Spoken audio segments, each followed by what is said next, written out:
Hello, I'm Carmen Colosi, Latin America analyst at RANE. This podcast is brought to you by RANE Worldview, the world's leading geopolitical intelligence platform. Learn more at stratfor.com.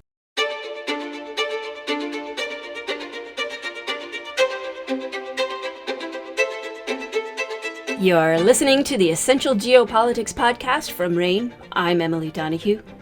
Much has been made of the strong international response, and in many cases, unity of response to Russia's invasion of Ukraine.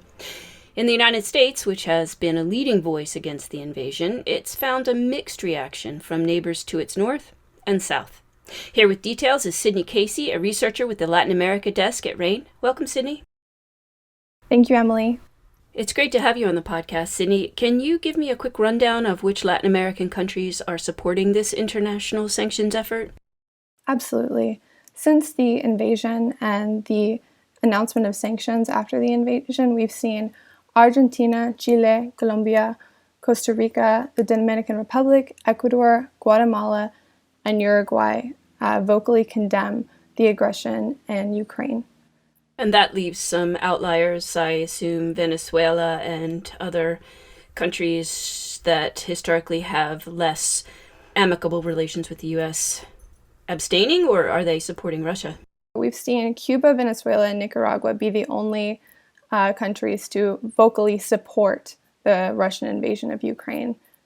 So maybe you could give me a little historical precedent here. What is the precedent for Latin American countries commenting on Russia's last go-round with Ukraine? Yeah, so in past instances like the Russian invasion of Ukraine in 2014, most Latin American countries have refrained from commenting extensively on international affairs.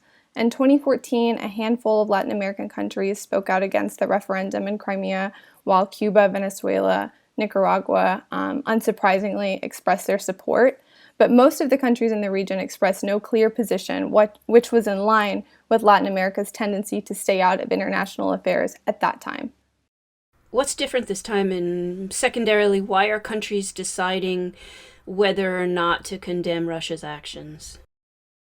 The Latin American reaction today is different for a couple of reasons. Number one, because the region's international trade relationships have expanded in general, not just with Russia, with China, with US, and with other countries since 2014.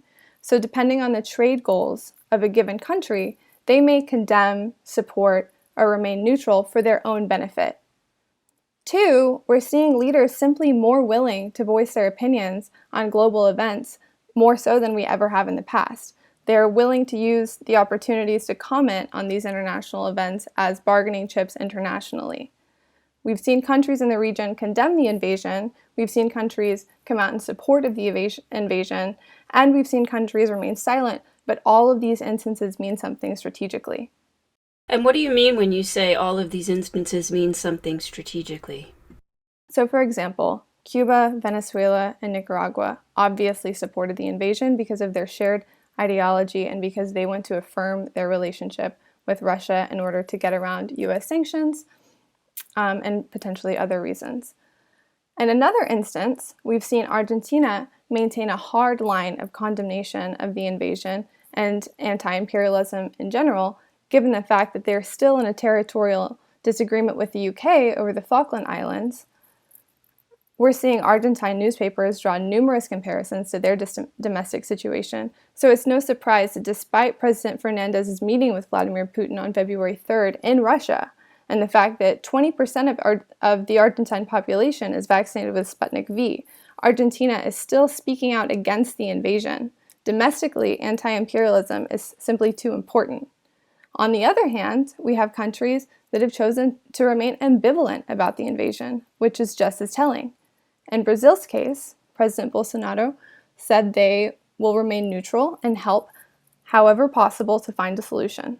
He also noted the negative impact that price spikes would have on Brazil's ties to Russian oil and fertilizer. So here we have an example of Brazil not taking a side because they are interested in increasing trade, military, and agricultural ties with Russia. Another example is El Salvador. El Salvador's silence could mean an entirely different thing, since we have a leader, President Bukele, who was generally very outspoken but has yet to say anything. This could potentially be a snub to the US amid the Biden-Harris agenda to promote democracy in El Salvador, or it could be more reflective of a domestic situation. All to say that whether a country came out in support of the invasion, condemned the invasion, or remained neutral, their reaction will have secondary and tertiary effects for their international partnerships down the road. Sydney Casey is a researcher on the Latin America desk with RANE Worldview. RANE Worldview offers objective geopolitical analysis and intelligence covering the global landscape. Subscribe today at stratfor.com. Right now there's a historically low subscription rate. Go to stratfor.com for details. That's stratfor.com. I'm Emily Donahue. Thanks for listening.